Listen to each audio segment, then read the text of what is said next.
নামাজকে বলো না কাজ আছে, কাজকে বলো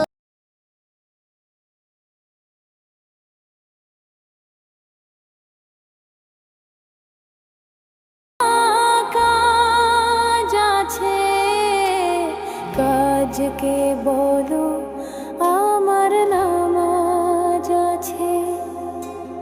নামাজ বিহীন পরপারে কি জবাব দিবে তুমি প্রভুর কাছে? নামাজকে বলো না কাজ আছে, কাজকে বলো